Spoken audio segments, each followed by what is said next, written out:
menyampaikan kisah Nabi Adam dan Nabi Idris alaihissalam. Dalam Al-Quran banyak sekali ayat-ayat yang menjelaskan tentang kisah Nabi Nuh alaihissalam.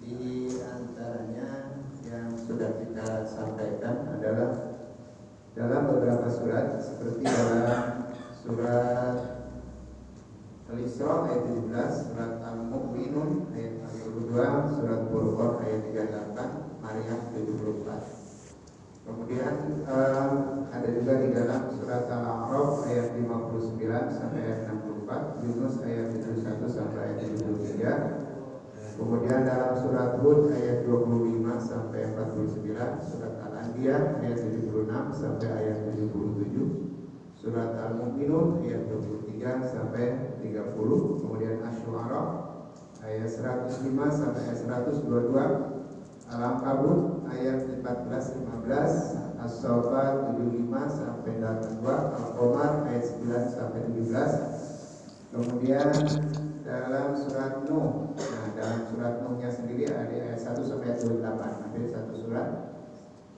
Kemudian di dalam surat An-Nisa ayat 163 sampai ayat 165, kemudian Al-An'am ayat 83 sampai 87. Baik, kita akan bahas dari ayat per ayat yang sudah disebutkan tadi. Yang pertama, kaum Nuh alaihissalam sebelum diutus seorang rasul.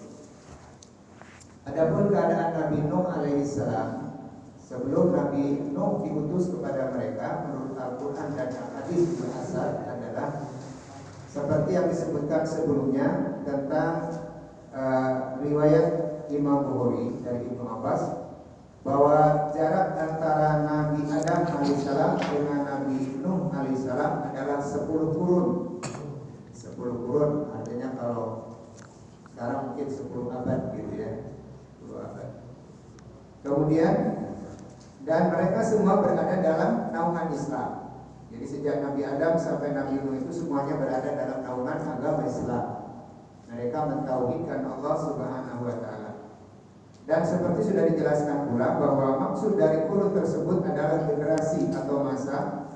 Namun setelah kurun waktu yang baik tersebut berlalu, terjadilah sesuatu yang membuat masyarakat berpaling dari ajaran kebenaran.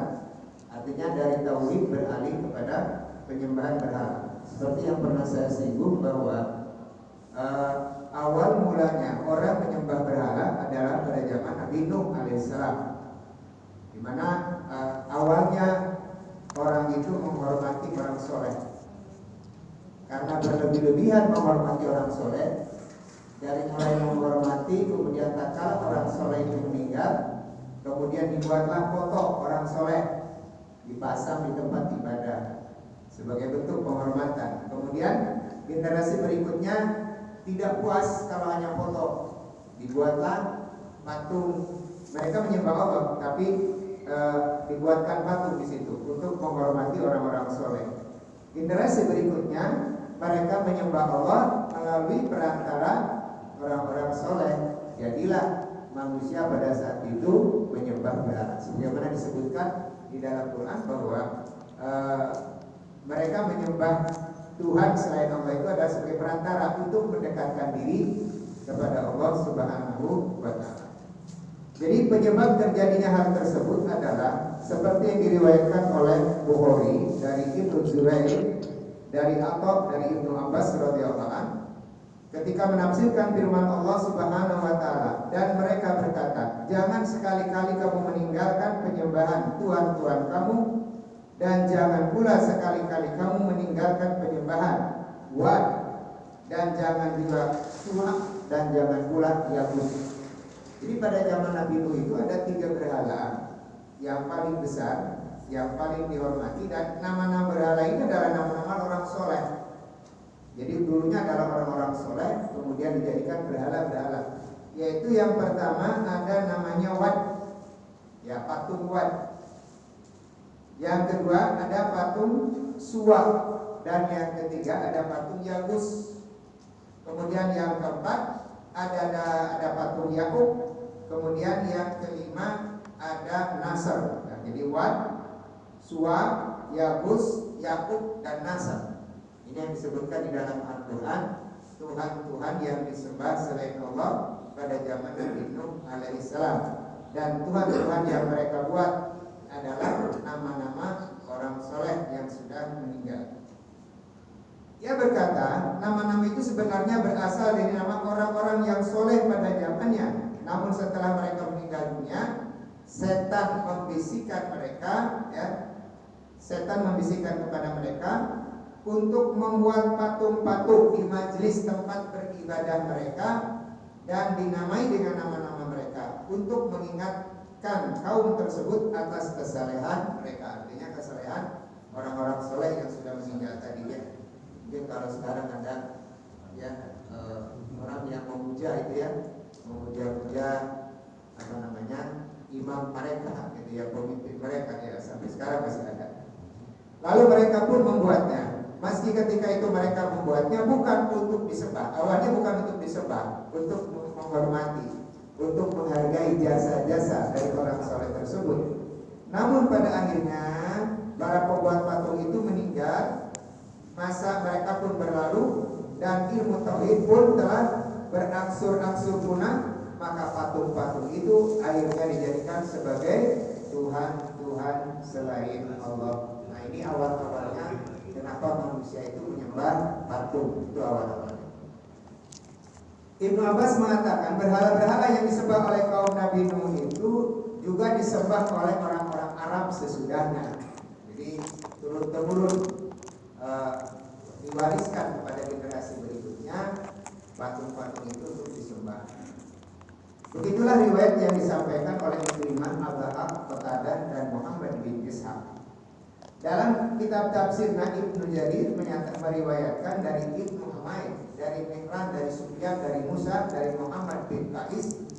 Ia berkata, dahulu mereka dijadikan berhala-berhala itu adalah orang-orang soleh yang hidup antara Nabi Adam dan Nabi Nuh alaihissalam.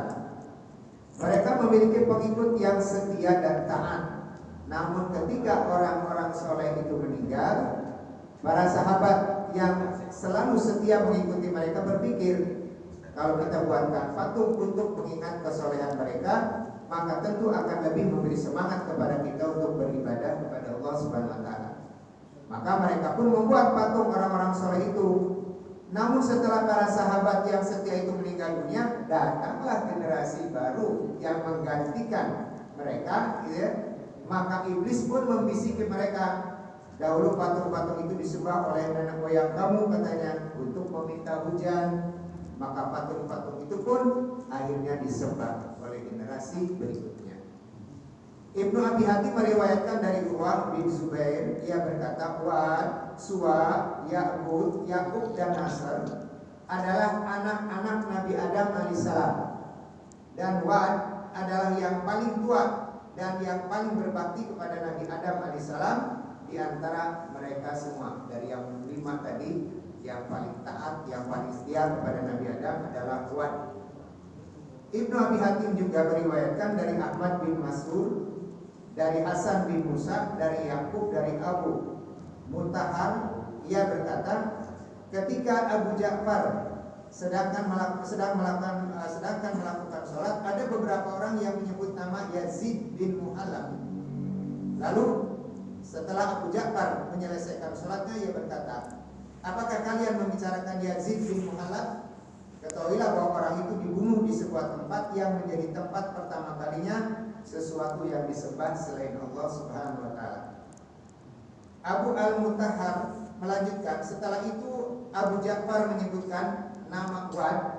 Ia adalah seorang muslim yang dicintai oleh kaumnya. Ketika ia meninggal dunia, kaumnya berbondong-bondong mendatangi makamnya di wilayah Babilonia dan menangisi kepergiannya. Nah, sampai sekarang banyak ya yang menyembah kuburan gitu ya, atau menyembah orang-orang soleh di kuburan orang-orang soleh ya. Iblis pun melihat kesempatan yang baik untuk mengubah dirinya ke dalam bentuk manusia.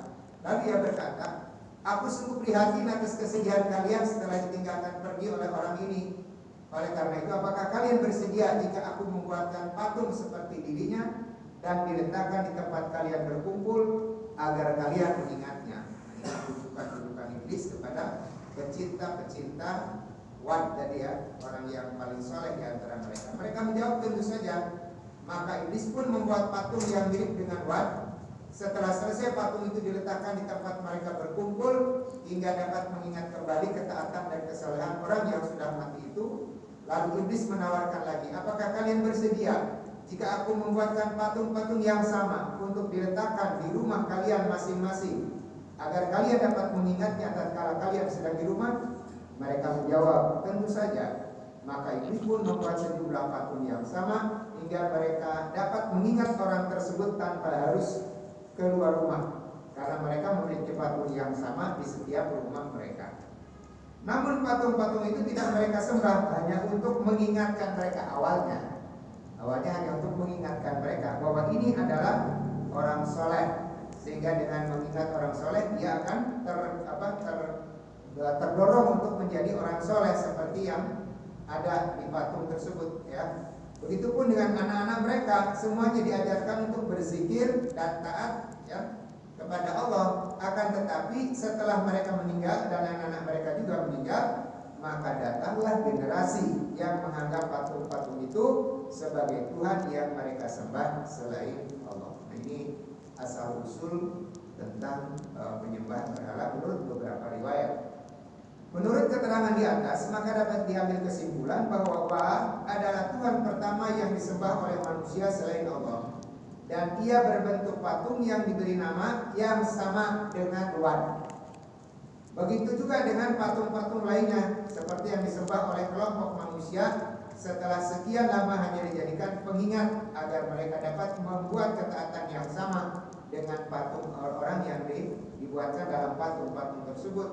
Dan cara-cara peribadatan mereka pun bermacam-macam ragam bentuknya. Namun semua itu telah disampaikan dalam kitab tafsir Ibnu Katsir ya, pada pembahasan masing-masing yang bisa dibaca nanti di dalam kitab tafsir Ibnu Katsir ya, penjelasan tentang awal-awalnya penyembahan kepada patung-patung pada zaman Nabi Nuh alaihissalam. Sebuah hadis Nabi Shallallahu Alaihi Wasallam yang diriwayatkan dalam kitab Sahihain, artinya Sahih Bukhari dan Muslim, menyebutkan pada suatu hari Ummu Salamah dan Ummu Habibah tengah berbicara di dekat Rasulullah tentang sebuah gereja yang mereka lihat di negeri Habasyah, sekarang negara Ethiopia. Gereja Maria namanya. Ketika mereka tengah membincangkan betapa bagus gereja tersebut dengan patung-patung yang ada di sana di dalam gereja tersebut, Rasulullah bersabda, mereka itu apabila ada orang soleh di antara mereka meninggal dunia, maka mereka akan membuat patung tersebut tempat sujud di kuburannya. Dan kemudian mereka membuatkan patung orang itu, mereka itu seburuk-buruk makhluk di sisi Allah Subhanahu Wa Taala. Jadi ini kabar yang jelas disampaikan oleh Bukhari Muslim dalam hadisnya bahwa dulu kalau ada orang soleh itu, kemudian orang solehnya meninggal, mereka selalu membuatkan patung-patung orang soleh tersebut yang untuk mereka sembah selain Allah. Nabi Nuh adalah Rasul pertama pada penduduk bumi. Jadi Nabi Adam itu belum masuk dalam kategori Rasul. Beliau adalah Nabi. Kepada Al-Quran menyebutkan ada kalimat Nabi, ada kalimat Rasul. Misalnya wa kana rasul dan nabiyya. Ada ayat yang menyebutkan dia adalah Rasul dan Nabi. Tapi ada juga yang menyebutkan Nabiyya. Hanya menggunakan kata Nabiyya, seorang Nabi ya. Nah, Nabi Nuh alaihissalam ini adalah Rasul pertama yang diutus oleh Allah Subhanahu Wa Taala. Intinya adalah ketika kerusakan telah meluas di muka bumi, yaitu berupa penyembahan berhala ya, yang telah mewabah kepada seluruh pelosok negeri dengan disembahnya berhala di mana-mana, maka Allah mengutus hamba Allah yang bernama Nabi Nuh alaihissalam.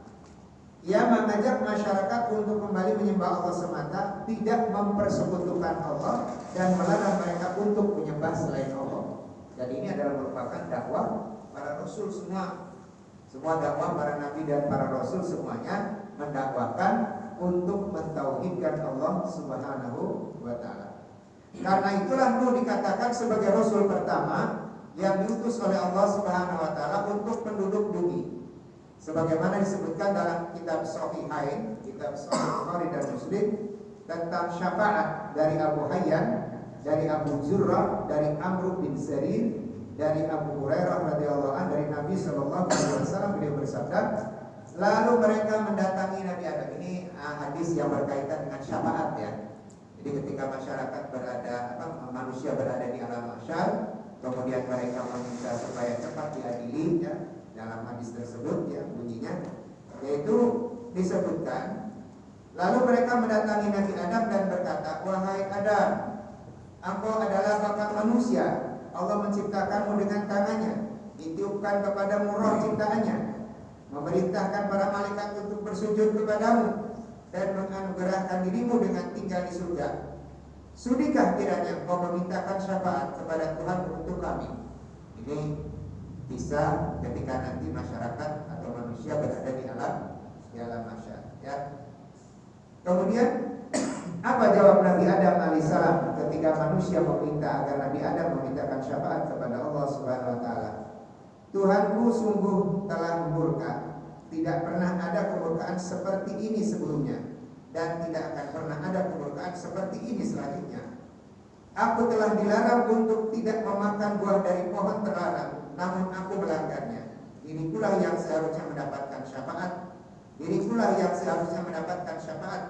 Pergilah kalian, katanya kepada nabi yang lain atau kepada orang lain. Pergilah kalian kepada Nabi Nuh alaihissalam. Lalu mereka pun mendatangi Nabi Nuh dan berkata, wahai Nuh, engkau adalah rasul pertama bagi penduduk bumi, dan kau telah diakui sebagai hamba yang bersyukur oleh Allah. Tidakkah kau lihat keadaan kami ini? Sudikah kiranya kau mintakan syafaat kepada Tuhanmu untuk kami? Lalu Nabi Nuh pun berkata, Tuhanku sungguh telah murka. Tidak pernah ada kemurkaan seperti ini sebelumnya, dan tidak akan pernah ada kemurkaan seperti ini selanjutnya. Dirikulah yang seharusnya mendapatkan syafaat. Dirikulah yang seharusnya mendapatkan syafaat. Dan seterusnya hingga akhirnya hadis ini seperti disebutkan oleh Bukhari dalam kisah Nabi Nuh alaihissalam. Jadi masing-masing Nabi tidak mau memberikan syafaat karena merasa bahwa dirinya ada kekurangan. Nabi Adam kekurangannya memakan buah khuldi. Nabi Nuh kedua keluarganya, istrinya dan anaknya durhaka kepada Allah. Dan terus masing-masing Nabi punya argumentasi yang menjelaskan bahwa tidak dapat memberikan syafaat. Mintalah kepada Nabi sesudahnya. Hadis tersebut diakhiri, mintalah syafaat kepada Nabi Muhammad Sallallahu Alaihi Wasallam. Artinya Nabi Muhammad lah yang selanjutnya memintakan syafaat kepada Allah Subhanahu Wa Taala. Nah, itu dalam hadis yang panjang di dalam hadis Bukhari dan Muslim bab syafaat. Setelah Nabi Nuh alaihissalam diangkat sebagai rasul, ia mengajak masyarakat untuk mengesahkan Allah, tidak menyekutukannya, hanya menyembah kepada Allah, tidak menyembah berhala, tidak menyembah patung atau apapun selain Allah, dan mengakui bahwa tidak ada ilah dan tidak ada Rabb melainkan Allah Subhanahu wa taala, sebagaimana diperintahkan kepada rasul-rasul setelahnya yang notabene semuanya berasal dari keturunannya Nabi Nuh alaihissalam. Seperti difirmankan oleh Allah Subhanahu wa taala dalam surat As-Saffat ayat 77, dan kami jadikan anak cucunya orang yang melanjutkan keturunannya. Artinya anak cucu Nabi Nuh, karena Nabi Nuh ini disebut dengan istilah Abul Bashar Syami, bapak manusia kedua. Karena sejak terjadinya banjir, maka seluruh manusia meninggal kecuali yang ada di dalam bahtera tersebut yang diselamatkan oleh Allah Subhanahu wa taala. Kemudian dalam surat Al-Hadid ayat 26 ya, dan sungguh kami telah mengutus Nuh dan Ibrahim, dan kami berikan kenabian dan kitab atau wahyu kepada keturunan keduanya. Jadi keturunan Nabi Nuh dan Nabi Ibrahim. Maksudnya semua nabi yang diutus setelah Nabi Nuh adalah keturunannya, termasuk di dalamnya adalah Nabi Ibrahim alaihissalam. Tugas utama dari Nabi itu adalah seperti difirmankan Allah dalam surat An-Nahl ayat 36, dan sungguh kami telah mengutus seorang rasul untuk setiap umat untuk menyerukan sembahlah Allah dan jauhilah tagut. Tagut itu adalah sejenis Tuhan yang disembah selain Allah. Bahkan dalam surat Al-Baqarah itu faman yakfur bit tagut, ya, barang siapa yang kafir kepada tagut, artinya kita harus kafir kepada Tuhan selain Allah. Juga firman Allah di dalam surat Az-Zukhruf ayat 45, dan tanyakanlah Muhammad kepada rasul-rasul kami yang telah kami utus sebelum engkau, apakah kami menentukan Tuhan-Tuhan selain Allah yang pengasih untuk disembah? Ini untuk menjawab pertanyaan kepada orang-orang yang menyembah Tuhan selain Allah. Juga dalam firman surat Al-Anbiya ayat 25, dan kami tidak mengutus seorang rasul pun sebelum engkau Muhammad, melainkan kami wahyukan kepadanya bahwa tidak ada Tuhan yang berhak disembah selain aku, maka sembahlah aku. Ini semua dakwah para nabi itu mengajak mengesahkan Allah SWT. Karena itulah Nabi Nuh berkata kepada kaumnya, wahai kaumku, sembahlah Allah. Tidak ada Tuhan sembahan bagimu selain Dia. Sesungguhnya aku takut kamu akan ditimpa azab pada hari yang dahsyat atau hari kiamat. Surat Al-A'raf ayat 59. Juga Nabi Nuh berkata, agar kamu tidak menyembah selain Allah, aku benar-benar khawatir kamu akan ditimpa azab pada hari yang sangat pedih. Dalam surat Hud ayat 26. Ia juga berkata, wahai kaumku, sembahlah Allah karena tidak ada Tuhan yang berhak disembah bagimu selain Dia. Maka mengapa kamu tidak bertakwa kepada Allah? Dalam surat Al-Mu'minun ayat 23. Juga dalam surat Nuh ayat 2 sampai ayat 14. Wahai kaumku, sesungguhnya aku ini seorang pemberi peringatan yang menjelaskan kepadamu, yaitu sembahlah Allah, bertakwalah kepada Allah, dan taatlah kepadaku. Niscaya Dia mengampuni segala sebagian dosa-dosamu dan menangguhkan kamu, memanjangkan umurmu sampai batas yang ditentukan. Sungguh ketetapan Allah itu apabila telah datang tidak dapat ditunda. Artinya takdir, kodok ketentuan Allah kalau sudah ditetapkan tidak dapat ditunda seandainya kamu mengetahui.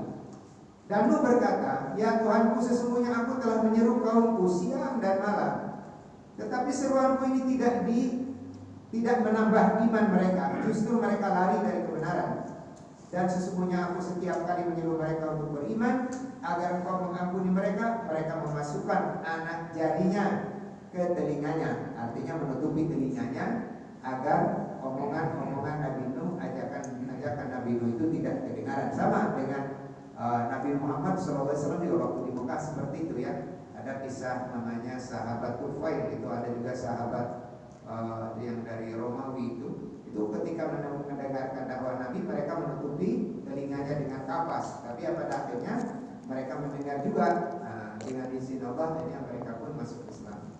Dan sungguh aku setiap kali menyeru mereka untuk beriman agar Kau mengampuni mereka, mereka memasukkan anak jarinya ke telinganya dan menutupkan bajunya ke wajahnya, dan mereka tetap mengingkari dan sangat menyombongkan diri. Lalu sesungguhnya aku menyeru mereka dengan cara yang terang-terangan, kemudian aku menyeru mereka secara terbuka dan diam-diam. Maka aku berkata kepada mereka, mohonlah ampun kepada Tuhanmu, sungguh Dia Maha Pengampun. Niscaya Dia akan menurunkan hujan yang lebat dari langit kepadamu, dan Dia memperbanyak harta dan anakmu, dan mengadakan kebun-kebun untukmu, dan mengadakan sungai-sungai untukmu. Mengapa kamu tidak takut akan kebesaran Allah? Dan sungguh Dia telah menciptakan kamu dalam berbagai tingkatan kejadian. Ini dakwah Nabi Nuh dalam surat Nuh ayat 2 sampai ayat 14, ya, dimana dakwah Nabi Nuh itu jabarkan nanti dalam Quran itu 1000 tahun kurang 50 tahun, artinya 950 tahun. Tetapi yang mengikutinya, yang taat itu hanya sedikit sekali. Disebutkan pula bahwa Nabi Nuh mengajak mereka ke jalan Allah dengan berbagai cara, siang, malam. Sebagaimana Nabi SAW juga dakwah sembunyi-sembunyi selama 3 tahun, kemudian dakwah terang-terangan, ya, selama 10 tahun di Mekah, gitu ya. Nah, Nabi Nuh juga begitu, berdakwah siang dan malam, terang-terangan dan sembunyi-sembunyi. Terkadang disertai ancaman Allah, yang terkadang disertai janji-janji Allah. Di mana tugas para nabi itu 2, basyiron wa nadhiron, memberikan kabar gembira dan memberikan peringatan. Namun semua usaha dakwah Nabi Nuh ditolak. Mereka terus saja memilih jalan yang menyimpang. Mereka memilih jalan yang sesat, menyembah patung dan berhala. Bahkan mereka menabung genderang permusuhan. terhadap Nabi Nuh alaihissalam maupun kepada pengikut-pengikutnya dimanapun dan kapanpun dia berada. Mereka mengejek dan merendahkan orang-orang yang ikut bersama Nabi Nuh alaihissalam. Mereka mengancam akan memberi hukuman yang berat serta mengusir mereka dari sana. Namun meskipun mendapatkan berbagai penekanan, orang-orang yang beriman tetap kukuh dalam keimanan mereka. Bahkan mereka meledek bahwa pengikut Nabi Nuh itu adalah arodiluna. Arodiluna itu orang-orang biasa, orang-orang bawahan, orang yang berkasta rendah. Sementara mereka dari kaum yang Nabi Nuh adalah orang-orang yang berkasta tinggi atau orang-orang terhormat. Pemuka-pemuka masyarakat dan pembesar kaum Nabi Nuh berkata, sesungguhnya kami memandang kamu benar-benar berada dalam kesesatan yang nyata. Jadi malah dituduh sebagai orang yang sesat. Namun Nabi Nuh menjawab, wahai kaumku, aku tidak sesat. Tetapi aku ini adalah Rasul dari Allah Subhanahu wa Ta'ala seluruh alam, yakni aku tidaklah sesat seperti yang kalian kira. Sebaliknya aku ini berada di jalan yang lurus, membawa hidayah Allah untuk kalian. Karena aku adalah utusan dari Allah Subhanahu wa Ta'ala, Tuhan semesta alam, Tuhan yang mengatakan pada sesuatu jadilah, maka jadilah sesuatu. Nabi Nuh juga berkata, aku menyampaikan kepadamu amanat Tuhanku, memberi nasihat kepadamu, dan aku mengetahui dari Allah apa yang tidak kamu ketahui. Inilah tugas yang diemban oleh para rasul dari sejak Nabi Nuh sampai Nabi Muhammad Sallallahu Alaihi Wasallam, yakni untuk menyampaikan amanat Allah Subhanahu Wa Taala dan nasihat yang diturunkan oleh Allah kepadanya, dan dia adalah orang yang paling mengenal Tuhannya dibanding dengan orang-orang lain. Namun tetap saja kaum Nabi Nuh itu tidak mau mendengarkan Nabi Nuh. Mereka malah berkata, kami tidak melihat engkau melainkan hanyalah seorang manusia biasa seperti kamu. Nah, jadi Nabi Muhammad juga begitu. Kamu ini tidak ada bedanya dengan kami manusia biasa, katanya. Nah, kepada Nabi Nuh juga sama seperti itu, ya. Dan kami tidak melihat orang-orang yang mengikuti kamu melainkan orang yang hina di antara kami. Sama seperti Nabi Muhammad juga pengikut awalnya adalah orang-orang biasa, bahkan budak, gitu ya. Ada budak di antaranya. Kemudian biasanya katanya kalau orang-orang bodoh itu cepat percaya, cepat beriman, katanya. Kami tidak melihat kamu memiliki sesuatu kelebihan apapun di atas kami. Bahkan kami menganggap kamu adalah orang berdusta. Ini jawaban dari kaumnya Nabi Nuh ketika diajak untuk menyembah Allah, mengesahkan Allah Subhanahu Wa Taala. Mereka merasa heran, bagaimana mungkin seorang manusia katanya menjadi utusan Allah. Mereka juga direndahkan, mencaci, mengejek para pengikutnya. Mereka menganggap bahwa orang-orang yang mau mengikuti Nabi Nuh hanyalah kaum lemah yang mudah untuk dipengaruhi. Begitu saja seperti pernah dikatakan oleh Heraklius, Kaisar Romawi, kepada Nabi Muhammad, kepada utusan Nabi Muhammad SAW, ya, di mana para pengikut Rasul Muhammad itu katanya biasanya adalah orang-orang yang lemah. Sebabnya tidak lain karena mereka tidak memiliki alasan untuk tidak mengikuti kebenaran. Maksud dari kalimat yang lekas percaya sendiri adalah ketika kamu berdakwah kepada mereka, maka mereka pun langsung mengiyakan tanpa berpikir atau merenungkan terlebih dahulu. Namun kecaman orang-orang musyrik seperti itu justru dianggap sebagai pujian oleh sahabat Nabi, ya, Abu Bakar Siddiq radhiyallahu anhu. Sebab kebenaran yang nyata itu memang tidak butuh pemikiran, tidak butuh perenungan dan pengamatan terlebih dahulu, namun harus segera diikuti ketika kebenaran itu muncul. Al-haqqu min rabbika wa la takunanna minal mumtarin. Kebenaran itu telah datang dari Tuhanmu, maka janganlah kamu menjadi orang yang rugi, yang ragu, ya. Jadi seharusnya ketika kebenaran itu datang kepada kita, sampai kepada kita, kalimat yang harus kita dengar, ucapkan adalah sami'na wa ata'na. Oleh karena itulah sebagai pujian bagi Abu Bakar Siddiq, Rasulullah bersabda, tiap kali aku mengajak seorang untuk masuk ke dalam Islam, pasti dalam dirinya terdapat sedikit keraguan. Lain hanya dengan Abu Bakar Siddiq. Karena itulah sama sekali tidak memiliki kebimbangan sedikit pun. Dikarenakan keyakinan itu pula, baiat yang dilakukan untuk mengangkat sebagai khalifah berjalan dengan sangat cepat sekali sepeninggal Rasulullah Sallallahu Alaihi Wasallam. Sebab bagi para sahabat keutamaan yang dimiliki Abu Bakar sangat nyata dan jelas terlihat dibandingkan dengan yang lainnya. Oleh karena itu pula ketika ajal hendak menjelang, Rasulullah Sallallahu Alaihi Wasallam ingin menulis wasiat untuk menegaskan siapa yang harus memimpin kaum muslimin sepeninggal beliau. Ya, Allah akan menolak di sini. Rasulullah ingin menuliskan wasiat untuk menegaskan siapa yang harus memimpin kaum muslimin setelah beliau wafat. Beliau berkata, Allah akan menolak selain Abu Bakar. Begitu juga kaum muslimin. Kembali kepada kisah Nabi Nuh alaihi salam. Orang-orang yang ingkar lalu berkata kepada Nabi Nuh alaihissalam dan para pengikutnya, kami tidak melihat kamu memiliki suatu kelebihan apapun atas kami. Yakni setelah kalian memiliki keimanan itu, kami tetap tidak melihat kelebihan dan keistimewaan apapun. Ini bentuk hinaan, ejekan dari orang-orang yang tidak beriman kepada Nabi Nuh alaihissalam.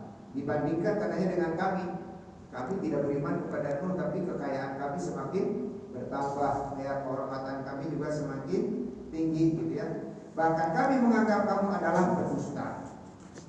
Kemudian Nabi Nuh berkata, wahai kaumku, apa pendapatmu jika aku mempunyai bukti yang nyata dari Tuhanku dan aku diberi rahmat dari sisinya, sedangkan rahmat itu disamarkan bagimu?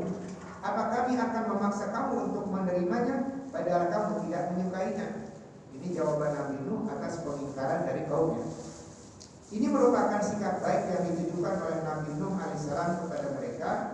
Ia tetap memperlihatkan kelembutan agar mereka mau diajak ke jalan yang benar. Seperti halnya Nabi Musa alaihissalam ketika akan berdakwah kepada Fir'aun, Allah merintahkan dengan kaulan layyinan, ya, katakanlah dengan kalimat-kalimat yang lembut, ya, la'allahu yatadzakkaru aw yakhsha, mudah-mudahan ya mau berpikir atau takut kepada Allah Subhanahu wa taala. Jadi inilah sikap para nabi dan para rasul, ya, di mana tidak pernah memperlihatkan perlawanan kekerasan, tapi kelembutan agar mereka mau diajak ke jalan yang benar, ya. Bahkan dalam surat An-Nahl, ya, ayat 125 itu, ud'u ila sabili rabbika bil hikmah wal mau'izatil hasanah wajadilhum billati hasanah. Jadi ada 3 metode, ya. Yang pertama, ajak dengan lembut, ya, lemah lembut, hikmah, mau'izatil hasanah dengan nasihat yang baik. Baru kalau mereka ingin mendapatkan penjelasan yang lebih jelas, dilakukan dengan dialog pun dengan cara yang baik. Jangan setelah dialog kemudian melahirkan permusuhan, dendam, kesumat. Nah, ini yang tidak boleh. Kemudian Allah berfirman dalam surat Toha ayat 44, maka berbicaralah kamu berdua kepadanya Fir'aun dengan kata-kata yang lembut. Ini yang tadi saya sampaikan, ya. Qaulan layyinan la'allahu yatadzakkaru aw yakhsha. Mudah-mudahan Fir'aun ini sadar atau takut. Ini contoh, ya, dakwahnya Nabi Musa alaihissalam sesuai dengan perintah Allah. Dan diperintahkan juga kepada Nabi Muhammad SAW tadi, ya, dalam surat An-Nahl ayat 125, ya. Itulah yang dimaksud oleh Nabi Nuh ketika berkata, apa pendapatmu jika aku mempunyai bukti yang nyata dari Tuhanku dan aku diberi rahmat dari sisinya, yakni kenabian dan risalahnya. Sedangkan rahmat itu disamarkan bagimu, yakni kalian tidak memahami dan tidak mendapatkan hidayah untuk mengikutinya. Apa kami akan memaksa kamu untuk menerimanya? Yakni apakah kami harus menekan dan memaksa kepada kalian padahal kamu tidak menyukainya? Yakni sementara kalian tidak suka dengan ajakan kami. Kemudian Nabi Nuh melanjutkan, wahai kaumku, aku tidak meminta harta kepadamu. Ya, semua dakwah Nabi begitu, ya. Aku tidak pernah meminta harta dalam dakwah mengajak mengesahkan Allah, itu tidak pernah meminta harta. Ya, ini kata Nabi Nuh alaihissalam. Sebagai imbalan atas seruanku, karena imbalanku hanyalah dari Allah Subhanahu wa taala. Ajriya ila Allah. Yakni aku sama sekali tidak mengharapkan upah apapun dari kalian atas ajakanku yang akan bermanfaat bagi dunia dan akhirat kami ini, karena pahala yang dijadikan Tuhanku lebih baik bagiku dan lebih kekal daripada harta kalian. Kemudian Nabi Nuh mengatakan, dan aku sekali-kali tidak akan mengusir orang yang telah beriman, karena permohonan dari kaumnya sama seperti Nabi Muhammad SAW juga begitu. Jadi mereka meminta pengikut orang-orang yang rendah itu supaya diusir, baru mereka mau ikut.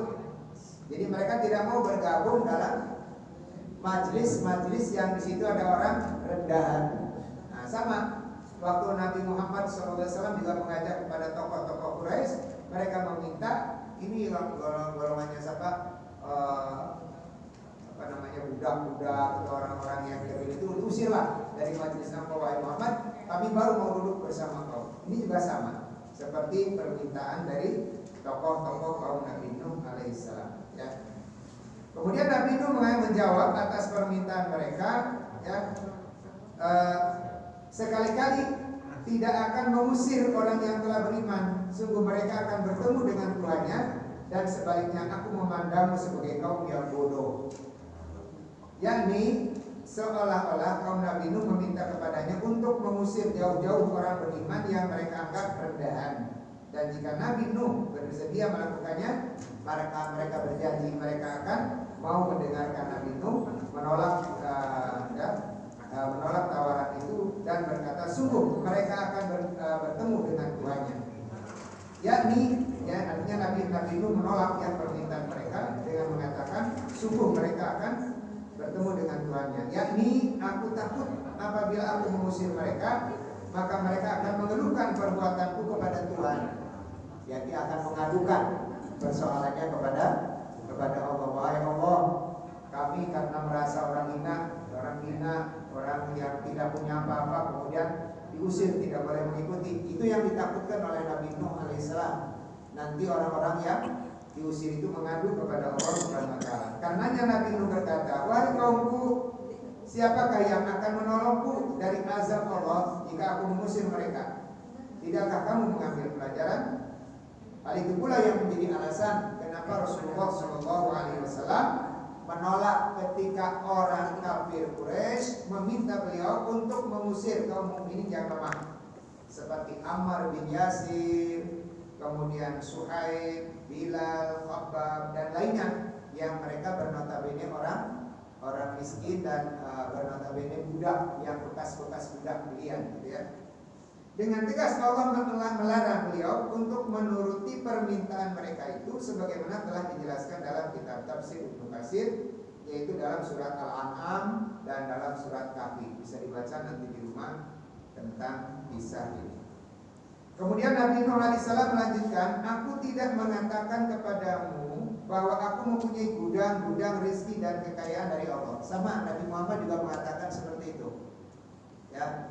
Aku ini tidak diutus oleh Allah dengan membawa khazainul ardh, ya, kekayaan di muka bumi, tidak, ya.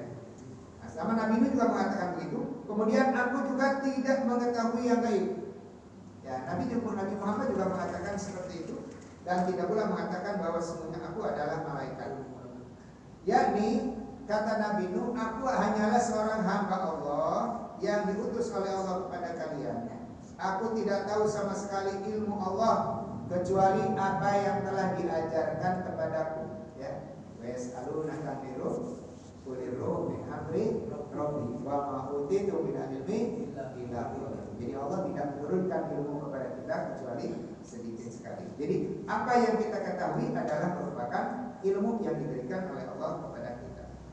Aku juga tidak mengetahui hal-hal yang luar biasa kecuali kemampuan yang telah diberikan Allah kepadaku.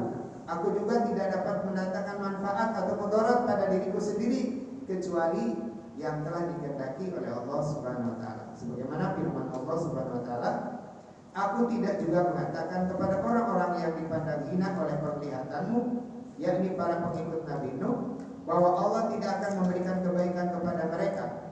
Allah lebih mengetahui apa yang ada pada diri mereka. Sungguh jika demikian aku benar-benar termasuk orang-orang yang zalim. Yani aku tidak mau memberikan kesaksian bahwa mereka sama sekali tidak memiliki kebaikan di sisi Allah pada hari kiamat nanti, karena Allah lebih mengetahui tentang diri mereka, dan Allah juga yang akan mengajar atas segala perbuatan mereka, dengan kenikmatan, ya, mengganjar atas segala perbuatan mereka dengan kenikmatan yang baik perbuatan itu, dan dengan siksa jika buruk. Pada ayat lain disebutkan bahwa mereka berkata, apakah kami harus beriman kepadamu padahal pengikut-pengikutmu adalah orang-orang yang hina? Ini kata pembesar-pembesar Nabi Nuh. Jadi mereka melihatnya pengikutnya, pengikutnya orang biasa, pengikutnya orang hina, bukan orang yang terhormat. Apakah kami harus mengikutimu, kamu? Tidak. Kemudian Nabi Nuh menjawab, tidak ada pengetahuanku tentang apa yang mereka kerjakan. Perhitungan amal perbuatan mereka tidak lain hanyalah kepada Tuhanku. Jika kamu menyadari dan aku tidak akan mengusir orang-orang yang beriman, aku ini hanyalah seorang pemberi peringatan yang jelas. Surat Asy-Syu'ara ayat 115 sampai ayat 111 sampai ayat 115. Perdebatan antara kaum Nabi Nuh dan Nabi Nuh dan kaumnya berlangsung alot. Ini ada perdebatan antara Nabi Nuh dengan kaumnya. Surat Al-Ankabut ayat 14. Cukup lama waktu yang digunakan oleh Nabi Nuh untuk mengajak kaumnya kembali ke jalan yang benar, yaitu mengesahkan Allah. Maka dia tinggal bersama mereka selama 1000 tahun kurang 50 tahun. Ini yang tadi saya sampaikan. Jadi dakwahnya Nabi Nuh ini 950 tahun, ya. Disebutkan alfun illa khomshina aman. 1000 tahun dikurangi 50 tahun, jadi 950 tahun. Kemudian mereka dilanda banjir yang besar, sedangkan mereka adalah orang-orang zalim. Surat Al-Ankabut ayat 14. Yakni meskipun waktu yang dihabiskan oleh Nabi Nuh alaihissalam lama sekali, 950 tahun, namun hanya sedikit saja dari kaumnya yang beriman kepada Nabi Nuh alaihissalam. Nabi Nuh telah melintasi beberapa generasi dalam berdakwah, namun setiap generasi berpesan kepada generasi berikutnya untuk tidak beriman kepada Nabi Nuh alaihissalam. Oh, jangan pelu Nabi Nuh. Nanti generasinya sama mengatakan jangan mengikuti Nabi Nuh. Sama terus generasi demi generasi berwasiat, ya, agar tidak mengikuti ajaran Nabi Nuh alaihissalam. Ya, bahkan mereka menentang dan melawannya. Orang-orang tua mereka menentang Nabi Nuh, mereka menasihati dan menekankan kepada anaknya untuk tidak mengikuti, tidak percaya kepada apa yang disampaikan oleh Nabi Nuh selama hidupnya dan selamanya. Begitupun dengan anak-anak yang terlahir ketika itu, mereka juga mendoktrin, ya, kepada generasi berikutnya untuk tidak mengikuti kebenaran, ya, seperti yang difirmankan oleh Allah, dan mereka hanya akan melahirkan anak-anak yang jahat dan tidak bersyukur kepada Allah Subhanahu wa taala. Surat Nuh ayat 27. Sampai-sampai mereka berkata, wahai Nuh, sungguh engkau telah berbantah dengan kami dan engkau telah memperpanjang bantahanmu terhadap kami. Maka datangkanlah kepada kami azab yang engkau ancamkan jika kamu termasuk orang-orang yang benar. Dalam surat Hud ayat 32. Lalu Nabi Nuh menjawab, hanya Allah yang akan mendatangkan azab kepadamu jika Dia menghendaki, dan kamu tidak akan dapat melepaskan diri, yakni dari azab yang telah disiapkan oleh Allah Subhanahu wa taala, yang diturunkan kepada kalian ketika ditakdirkan oleh Allah untuk diturunkannya. Sesuai yang dikehendakinya, karena tidak ada suatu apapun yang tidak dapat dilakukan olehnya, dan tidak ada suatu apapun yang mesti dilakukan olehnya. Namun jika Ia berkehendak, maka Ia hanya berkata kun fayakun, jadi maka jadilah. Lalu ada berkata, dan nasihatku tidak akan bermanfaat bagimu sekalipun aku ingin memberi nasihat kepadamu. Kalau Allah hendak menyesatkan kamu, Dia adalah Tuhanmu dan kepadanya lah kamu dikembalikan. Surat Hud ayat 34. Yakni apabila Allah menghendaki kesesatan pada diri seorang, maka tidak ada seorang pun yang dapat memberikan petunjuk padanya. Dialah Allah yang memberi petunjuk kepada siapapun yang Ia kehendaki, dan memberi kesesatan kepada siapapun yang dikehendaki. Jadi memang Allah punya kehendak untuk memberikan petunjuk pada seseorang dan untuk menyesatkan seseorang. Makanya memang petunjuk itu harus selalu diminta kepada Allah. Salah satu ayat yang sering kita baca dalam salat adalah ihdinas siratal mustaqim. Ya Allah, tunjukkanlah pada kami jalan yang lurus. Dialah Allah yang Maha Bijak, Mulia lagi Maha Bijaksana, Maha mengetahui siapa saja manusia yang berhak untuk diberi hidayah dan siapa yang berhak untuk mendapat kesesatan. Firman Allah dalam surat Hud ayat 36 diwahyukan kepada Nabi Nuh, ketahuilah tidak akan beriman di antara kaummu kecuali orang yang benar-benar beriman saja. Karena itu janganlah kau bersedih hati tentang apa yang mereka perbuat. Jadi Allah sendiri sudah memberitahukan kepada Nabi Nuh bahwa yang beriman kepada beliau ini hanya sedikit sekali. Ini adalah kenyataan pahit yang harus dihadapi oleh Nabi Nuh alaihissalam, karena waktu yang begitu lama, 950 tahun yang diberikan oleh Allah kepadanya untuk berdakwah, namun tidak akan ada lagi orang yang beriman kecuali mereka yang sudah beriman. Kita belum ada apa-apanya ya dakwah kita ini sebenarnya dibandingkan dengan dakwah Nabi Nuh ya. Nabi Nuh 950 tahun ya, yang beriman cuma beberapa bintil manusia saja ya. Nah, kita belum berdakwah sungguh-sungguh ya, dan belum banyak yang beriman kepada Allah SWT ya. Baik, selanjutnya disebutkan di sini Nabi Nuh, kedudukan bagi Nabi Nuh terhadap kaumnya yang tidak dapat ditolong lagi. Namun Allah menenangkan Nabi Nuh dengan mengatakan, jangan kau bersedih hati tentang apa yang mereka perbuat. Yakni jangan kamu berlarut-larut dalam kesedihan karena melihat keingkaran kaummu. Sesungguhnya suatu peristiwa yang dahsyat akan terjadi dan kemenangan bagimu sudah semakin dekat. Jadi ketika kita berdakwah, kemudian dakwah kita tidak didengar, jangan bersedih, karena urusan hidayah bukan urusan kita, urusan Allah SWT. Kita hanya disuruh menyampaikan, gitu ya. Fa'andir, fa'adakir, fa'inamah ta mudakir, berikanlah peringatan, karena tugas kamu adalah memberikan peringatan. Doa Nabi Nuh untuk kaumnya. Nah, ini yang membuat Nabi Nuh kenapa tidak dapat memberikan syafaat, karena Nabi Nuh telah berdoa untuk kebinasaan kaumnya, gitu ya. Ketika berlarut-larut kesesatan mereka bahwa diwariskan secara turun-temurun, Allah menginstruksikan kepada Nabi Nuh untuk membuat kapal bahtera ya. Buatlah kapal dengan pengawasan dan petunjuk wahyu kami. Jadi insinyurnya itu Allah langsung ya, arsiteknya itu Allah. Nabi Nuh cuma pelaksana saja. Jadi langsung diatur oleh wahyu Allah. Saat membuat kayunya, masang meletakkan kayunya, membengkokkan kayunya, memasang pakunya dan sebagainya, itu sudah diatur oleh Allah Subhanahu Wa Taala. Jadi kalau Nabi Nuh itu hanya sebagai pelaksana, dalam bahasa Arab disebut najjar, tukang kayunya gitu ya, tukang kayunya. Sementara insinyurnya Allah Subhanahu Wa Taala. Dan janganlah kau bicarakan dengan aku tentang orang-orang yang zalim, sesungguhnya mereka itu akan ditenggelamkan. Hal ini dikarenakan Nabi Nuh telah hampir putus asa mengajak kaumnya untuk mendapatkan kebenaran dan kemenangan. Dia melihat sudah tidak ada lagi kebaikan pada diri mereka, dan mereka mengkhianati hati terus menghina, mendustakan, menentang, menyakiti Nabi Nuh dan para pengikutnya dengan berbagai cara, ya, baik dengan kata-kata maupun dengan perbuatan. Maka terucaplah doa dari bibir Nabi Nuh alaihissalam ya, atas kemarahannya.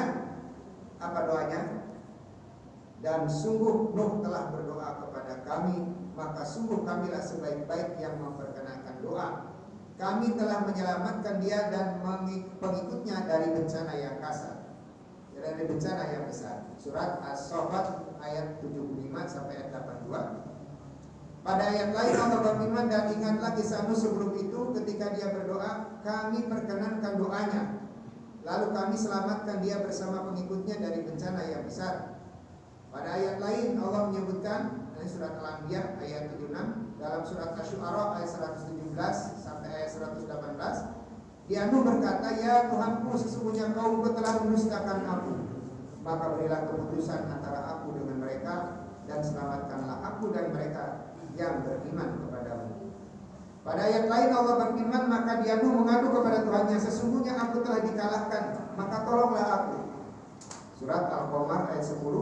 Pada ayat lain Allah berfirman, dia Nuh berdoa, ya Tuhanku, tolonglah aku karena mereka mendustakan aku. Surat Al-Mu'minun ayat 26. Kemudian Allah juga berfirman, disebabkan kesalahan-kesalahan mereka ditenggelamkan lalu dimasukkan ke dalam neraka. maka mereka tidak mendapat pertolongan dari Allah Subhanahu wa taala. Dan Nabi Nuh berkata, "Ya Tuhanku." Nah, ini doa Nabi Nuh ada dalam surat Nuh ayat 25 dan 27. Ini yang menyebabkan Nabi Nuh menyesal ya. Makanya nanti di akhirat katanya Nabi Nuh tidak mau memberikan syafaat karena doa ini. Apa doanya? Ya Allah, la tadarna. Disebutkan, ya Allah, jangan Engkau biarkan seorang pun di antara orang-orang kafir itu tinggal di atas bumi. Ya, al-kafirina dayyara, ya. Sesungguhnya jika Engkau biarkan mereka tinggal, niscaya mereka akan menyesatkan hamba-Hambamu dan mereka hanya akan melahirkan anak-anak yang jahat yang tidak bersyukur. Nah, ini doa yang disesalkan ya. Sama seperti halnya Nabi Yunus ya, lari dari berdakwah karena kaumnya tidak mau mengikutinya, akhirnya dimakan oleh ikan ya. Di dalam ikan itulah maka Nabi Yunus berdoa, la ilaha illa anta subhanaka, la ilaha illa anta subhanaka inni kuntu minadz dzalimin. Nah, ini Nabi Nuh alaihissalam ini berdoa seperti itu. Ya Allah, jangan Kau biarkan seorang pun di antara orang-orang kafir itu tinggal di atas bumi katanya. Sesungguhnya jika Engkau biarkan mereka tinggal seorang saja, niscaya mereka akan menyesatkan hamba-Hambamu dan mereka hanya akan melahirkan anak-anak yang jahat dan tidak tahu bersyukur. Ini ada dalam surat Nuh ayat 25 sampai ayat 27. Maka lengkaplah alasan untuk menjatuhkan azab kepada kaum Nabi Nuh, yaitu karena kesalahan mereka yang tetap kafir dan perbuatan dosa mereka, lalu karena doa yang dipanjatkan oleh Nabi Nuh terhadap kaumnya. Tentu saja yang namanya doa Nabi pasti dikabulkan oleh Allah Subhanahu wa taala. Maka lenyaplah orang-orang yang durhaka kepada Allah Subhanahu wa taala. Baik, sampai bab itu dulu ya. Insyaallah nanti kita akan lanjutkan masih dalam kisah Nabi Nuh alaihissalam. Tadi sampai kepada doa ya, doa Nabi Nuh. Nanti kita lanjutkan tentang bagaimana Nabi Nuh membuat bahtera, membuat kapal, membuat perahu ya. Yang konon katanya ada yang mengatakan kayu jatinya dari Indonesia, betul mendaki. Kayu jatinya dari Jepara katanya. Allah a'lam ya. Baik, subhanallah wa bihamdika, asyhadu an la ilaha illa anta, astaghfiruka wa atubu ilaik. Assalamualaikum warahmatullahi wabarakatuh.